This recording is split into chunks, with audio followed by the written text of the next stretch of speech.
উঠক আপুনি। উফ ৰাম, ৰাতিপুৱা সময়খিনিতে তুমি ভালকৈ শুবলৈ নিদিয়া। কি কথা আছিলে কোৱা, সোনকালে কোৱা। অহা মাহতে মোৰ ভণ্টি ভাগৰ বিয়া আৰু সেইকাৰণে আপুনি মোক এডাল সোণৰ গহনা বনাই দিবচোন। বিয়াত নহলে মই ডিঙিত একো নিপিন্ধিলে বহুত লাজ পাম, বহুত মানুহ আহিব নহয় বিয়ালৈ।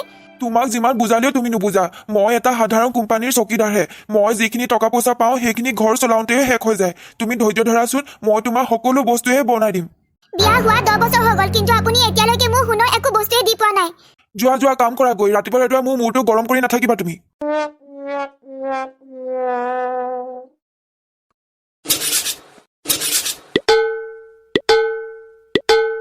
অহা মাহতেই ভণ্টিৰ বিয়া আৰু মই যদি বিয়াত ডিঙিত সোণৰ চেন এডাল পিন্ধি যাব নোৱাৰো তেনেহ'লেচোন মই বহুত লাজ পাম, কাৰণ বহুত মানুহ আহিব আৰু সকলো মানুহে ভাবে যে মোৰ মানুহজনে বহুত ডাঙৰ চাকৰি কৰে, বহুত দৰমহা পায়। কিন্তু কি চাকৰি কৰে, কি কৰে কেৱল মইহে জানো।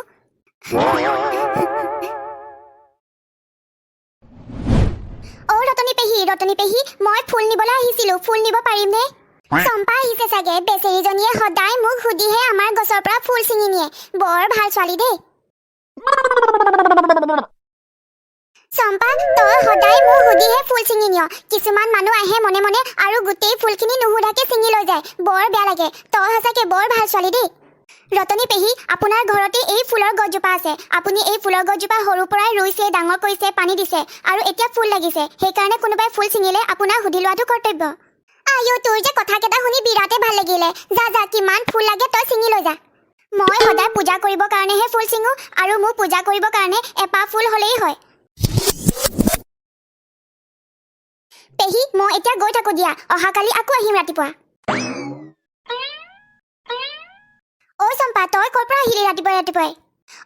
মই মানে ৰতনী পেহীহঁতৰ ঘৰৰ পৰা ফুল ছিঙি আনিলো। পূজা কৰিব লাগে যে। পূজাৰ কাৰণে ফুল আনিছ? তহঁতৰ ঘৰতনো কি পূজা পাতিছ ইমান ডাঙৰকৈ? ৰূপা, তইচোন জানই মোৰ মানুহজন ঢুকুৱা এমাহ হৈ গ'ল আৰু ল'ৰা ছোৱালী দুটাক মই কেনেকৈ খুৱাম, কেনেকৈ পঢ়াই ডাঙৰ দীঘল কৰিম তাকে চিন্তা কৰি পাৰ পোৱা নাই। এদিন তেনেকে এটা শিৱ মন্দিৰলৈ গ'লো আৰু তাৰে বামুণজনে কৈছিলে যে তুমি বোলে সদায় শিৱ পূজা কৰিবা আৰু ফুল দি পিনে পূজা কৰিবা, তেতিয়া বোলে টকা পইচা সোণৰ গহনা সেইবোৰ বহুত হ'ব বোলে। কি তই সঁচাকে কৈছ নেকি? ফুল দি পূজা কৰিলে কি টকা পইচা সোণৰ গহনা এইবোৰ হয়? সঁচাকে কৈছ নেকি তই? মই মিছা কথা কোৱা নাই। ভগৱানৰ ভক্তি কৰিলে এদিন নহলে এদিন মনে বিচৰা সকলো বস্তুৱে পায়। ভগৱানৰ কৃপাত এনেকৈ ভক্তি কৰি কৰিয়ে ঘৰখন চলাবৰ কাৰণে মই শক্তি পাইছো। সকলো কামতে মই এতিয়া আগবাঢ়ি যাওঁ, একো কামতে মই এলাহ নকৰো। এনেকৈ ঘৰখন ভালকৈ চলি আছে আৰু। হ'ব দে, মই এতিয়া যাওঁ। চম্পাই ঠিকেই কৈছে, ভগৱানৰ ভক্তি কৰিলে মনে বিচৰা সকলো বস্তুৱে পায়। ময়ো আজিৰ পৰা ফুল দি পিনে পূজা কৰিম। ভণ্টিৰ বিয়ালৈ আৰু এমাহ বাকী আছে আৰু এইকেইদিন সদায় পূজা কৰি কৰি বহুত টকা পইচা সোণৰ আ অলংকাৰ সকলোবোৰ আয়ত্ত কৰি ল'ম।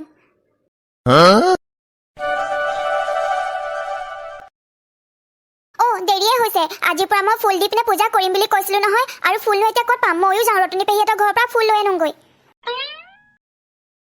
হেৰা, তুমি ইমান ৰাতিপুৱা কলৈ যোৱাহে? মই ফুল ছিঙিবৰ কাৰণে যাওঁ। ভাবিছো আজিৰ পৰা মই সদায় পূজা কৰিম।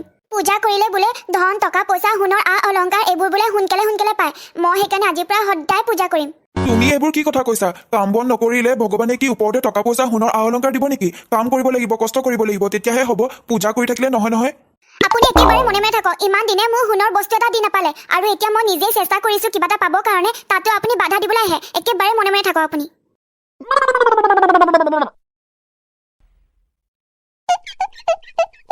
বাহ, ইমানখিনি ফুল লাগি আছে। মই এতিয়া এই গোটেইখিনি ফুলেই ছিঙি লৈ যাম আৰু ভগৱানৰ ওচৰত বেছি ফুল দিলেহে ভগৱানে মোক বেছি টকা পইচা দিব। ভালকৈ চকু মেলি চাব মোক। মই এটা কাম কৰো, গছজোপাকে জোকাৰি দিওঁ, তেতিয়া গোটেইখিনি ফুল তলত পৰি যাব।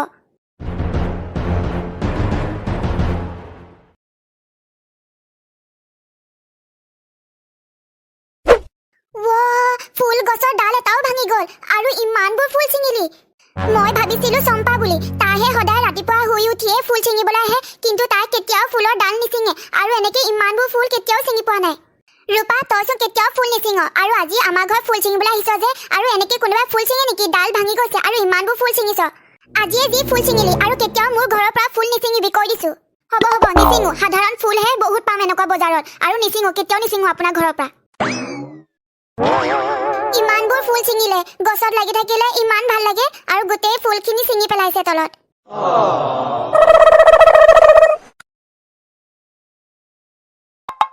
ঐ ৰূপা, নদীৰ পৰা পানী আনিবলৈ নাযাওঁ নেকি? মই আহিছো, তই। ৰূপা তই আজি ফুল দি পূজা কৰিলি নে ততনো পূজা কৰিব পাৰিলো ৰতনী পেহীহঁতৰ ঘৰৰ পৰা ৰাতিপুৱা ফুল আনিবলৈ গৈছিলোহে যিহে গালি পাৰিলে সেইকাৰণে ফুল নোলোৱাকৈ গুচি আহিলো কালি বজাৰৰ পৰা কিনি পিনে ফুল দি পূজা কৰিম আৰু কি তোক পেহীয়ে গালি দিলে মইতো সদায় ফুল আনিবলৈ যাওঁ মোকতো কেতিয়াও গালি নিদিয়ে তই চাগে কিবা নকৰিবলগীয়া কামেই কৰিলি সেইকাৰণে তোক গালি দিলে এইবোৰ কথা বাদ দে যোৱা কথা গ'ল আৰু মই পাহৰিলো বৈ বৈ আমি নদীৰ পৰা পানী লৈ আনোগৈ ঠিক আছে বৈ বৈ বৰ পানী পিয়া লাগিছে নদীখন ওচৰতে আছে তথাপিতো নদীৰ পৰা পানী আনিবৰ কাৰণে গাত অকণো শক্তি নাই কোনোবাই মোৰ কলহটোত পানী অকণমান ভৰাই থোৱা হ'লে বৰ ভাল পালো হ'লে দেই এইখিনি পৰাই পানী লওঁ বেছি আগলৈ নাযাওঁ আৰু মাজনী বেয়া নোপোৱা যদি মোকো অকণমান নদীৰ পৰা পানী উঠাই দিব পাৰিবা নেকি কিয় আপুনি নদীৰ পৰা নিজে নিজে পানী ল'ব নোৱাৰে নেকি ঘৰটোচোন একেবাৰে নদীৰ ওচৰতে বনাই লৈছে আপুনি নিজে লৈ লওক পানী মই বুজিছো সকলোবোৰ মোৰ বয়স হৈছে মই বুঢ়ী হলো ভালকৈ খোজ কাঢ়িবলৈও গাত শক্তি নাই সেইকাৰণে তোমালোকক কৈছো পানী অকণমান মোৰ কলহটোতো ভৰাই দিয়াচোন আপুনি যে এজনী বুঢ়ী দেখিলে গম পোৱা যায় আৰু আপুনি বুঢ়ী বয়সৰ আমাৰ পৰা যে সহায় বিচাৰিব সেইটো আপুনি কেনেকৈ ভাবি ল'লে আৰু আমাক সুধি আপুনি বুঢ়ী হৈছিলে নেকি ৰূপা তই এইবোৰ কি কথা কৈ আছ চম্পা তই একেবাৰে মনে মনে থাক আৰু শুনক আপুনি আমি আপোনাৰ কাম কৰা মানুহ নহয় নিজৰ কাম নিজে কৰিব লাগে আমাক কৈ নাথাকিব আইতা ৰূপাই তেনেকে কোৱাৰ কাৰণে আপুনি অলপো তাইক বেয়া নাপাব তাইৰ অন্তৰখন বহুত ভাল বহুত মৰম লগা আপুনি চিন্তা নকৰিব মই আপোনাৰ কলহত পানী ভৰাই দিম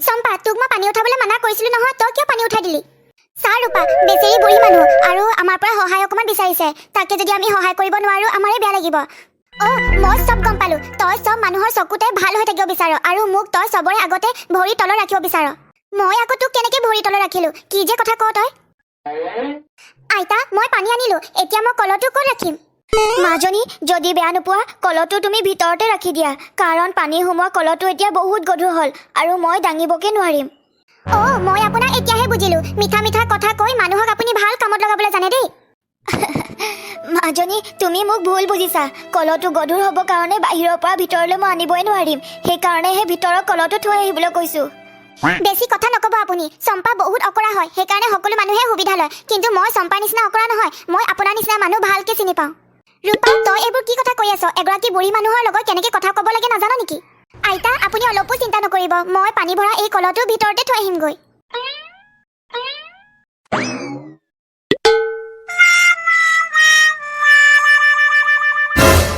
এয়া কি দেখিছো মই ইমানবোৰ কলহ আৰু গোটেই কলহবোৰে ইমান ধুনীয়া ধুনীয়া কি ইমান কলহ আছেনে চাওঁ ময়ো চাওঁচোন আহা মাজনী ব'লা ভিতৰলৈ ব'লা ইমান ধুনীয়া কলহকেইটা হে ভগৱান ইমানবোৰ কলহ আৰু এই কলহটো একেবাৰে সোণৰ কলহৰ নিচিনা লাগিছে ইমান জিলিকি আছে আইতা তুমি ইমান ধুনীয়া ধুনীয়া কলহ ক'ত পালা এই কলহবোৰ যে দেখি আছা এইবোৰ সাধাৰণ কলহ নহয় এই কলহবোৰত সোণৰ পইচা আছে আইতা তুমি আমাৰ লগত ধেমালি নকৰিবা সঁচা কথা কোৱাচোন কলহকেইটা বৰ মৰম লাগিছে ক'ৰ পৰা কিনিলা তুমি মাজনী মই মিছা কথা কোৱা নাই সঁচাকে কৈছো এই কলহকেইটা সোণৰ পইচা আছে যদি কাৰোবাৰ ওচৰত কলহ নাথাকে তেনেহ'লে মই এনে সোণৰ পইচাৰে ভৰা কলহ এটা দি সহায় কৰোঁ আইতা মোৰো যদি এটাও কলহ নাথাকে তেনেহ'লে মোকো এনেধৰণৰ সোণৰ কলহ দিবানে দিম কিয় নিদিম মই সকলোকে সহায় কৰিম ঐ ৰূপা বৈ ঘৰলৈ যাওঁ বহুত দেৰি হৈছে ঠিক আছে বৈ তেনেহ'লে আইতা অহাকালি আপোনাক পুনৰ লগ পাম এতিয়া আমি যাওঁ যোৱা মাজনী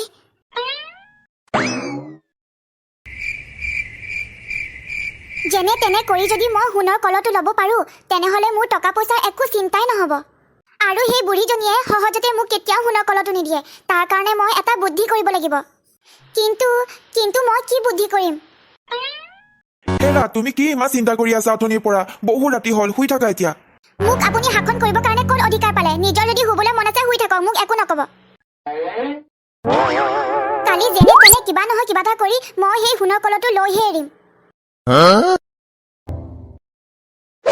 ঐ চম্পা পানী আনিবলৈ নাযাওঁ নেকি আজি সোনকালে এইজনী চোন ৰূপা আৰু নদীৰ পৰা পানী নিবৰ কাৰণে আজি ইমান সোনকালে আহিছে ৰূপা তই আজি ইমান সোনকালে আহিছ নদীৰ পৰা পানী নিবৰ কাৰণে জাননে চম্পা মোৰ ঘৰত যে পানী এটোপালো নাই খাবৰ কাৰণে আৰু মোৰ কলহকেইটাও বেয়া হৈ গৈছে পানী নৰখে সেইকাৰণে পানী অকণো নাই কাৰণে পানী নিবলৈ আহিছোঁ ৰবি তেনেহ'লে মই ভিতৰৰ পৰা কলহটো লৈ আনোগৈ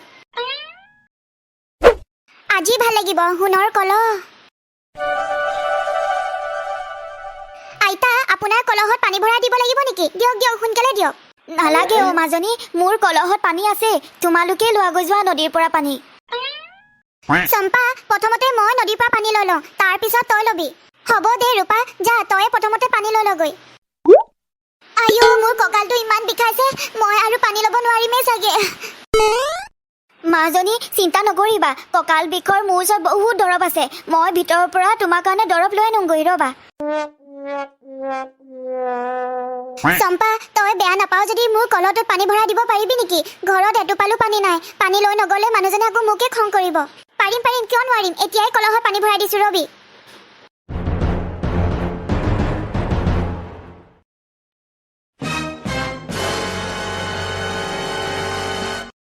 ৰূপা তই মোক কিয় পিছফালৰ পৰা গটা মাৰি দিলি এতিয়া চাচোন চা কলকেইটা পানী উঠি গ'লগৈ চম্পা তই মোক বেয়া নাপাবি মই তোক ঠেলো বুলি ঠেলা নাছিলো নহয় মোৰ হাতখনহে তোৰ গাত লাগি গৈছিলে আৰু ময়ো গম পোৱা নাছিলো যে কলকেইটা এনেকেই পানী উঠি যাবগৈ বুলি মোৰ ঘৰত কেৱল এটা কলহে আছিল মোৰ এতিয়া কি হ'ব তোমালোক দুজনীয়ে মিছাতেই দুখ কৰি আছা মোৰ ঘৰত বহুত কলহ আছে তাৰে এটা এটা কলহ তোমালোকে লৈ ল'বা দুখ নকৰিবা আইতা যিটো কলহ ল'ব বিচাৰো সেইটো কলহে ল'ব পাৰিমনে পাৰিবা পাৰিবা যিটো পচন্দ হয় সেইটোকে ল'ব পাৰিবা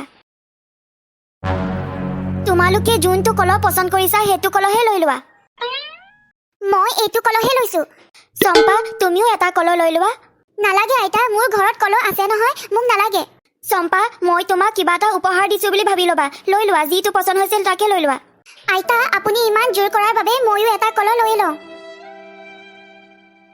আইতা তোমালৈ বহুত বহুত ধন্যবাদ এতিয়া আমি গৈ থাকো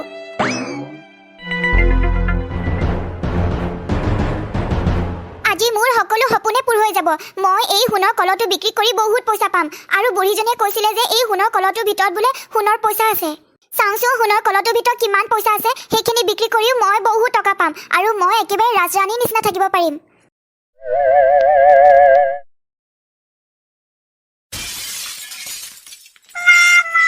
আইও মৰিলো কলহটোৰ ভিতৰত এইবোৰ কি ওলাইছে ইমান ডাঙৰ ডাঙৰ মকৰাবোৰে মোক জীয়াই জীয়াই খাই পেলাব এতিয়া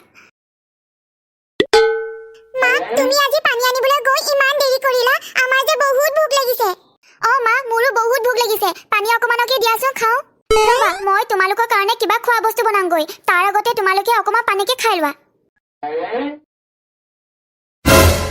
মা এয়া কি ওলাইছে কলহৰ পৰা এয়াচোন সোণৰ পইচা আৰু সোণৰ গহনা আইতাগৰাকীয়ে কৈছিলে কলহৰ ভিতৰত সোণৰ পইচা আছে বুলি মোৰহে বিশ্বাস হোৱা নাছিল কিন্তু এতিয়া নিজ হাতেৰে চুই মোৰ এতিয়া বিশ্বাস হ'ল আমাৰ জীৱনত ভগৱান হিচাপে আইতাগৰাকী আহিছে আমাৰ সহায় কৰিবৰ কাৰণে এই বুঢ়ীজনীৰ কাৰণে আজি মোৰ মুখখনৰ অৱস্থা নাই মই এই বুঢ়ীজনীক জীয়াই জীয়াই মাৰি পেলাম ইয়াতেচোন ঘৰটো আছিলে বুঢ়ীজনী ভাগৰ এতিয়া ঘৰটো নাই যে আৰু বুঢ়ীজনীও চোন নাই ইয়াত মই বেছি টকা পইচা লোভ কৰিছিলো কাৰণে আজি মোৰ এইটো অৱস্থা হ'ল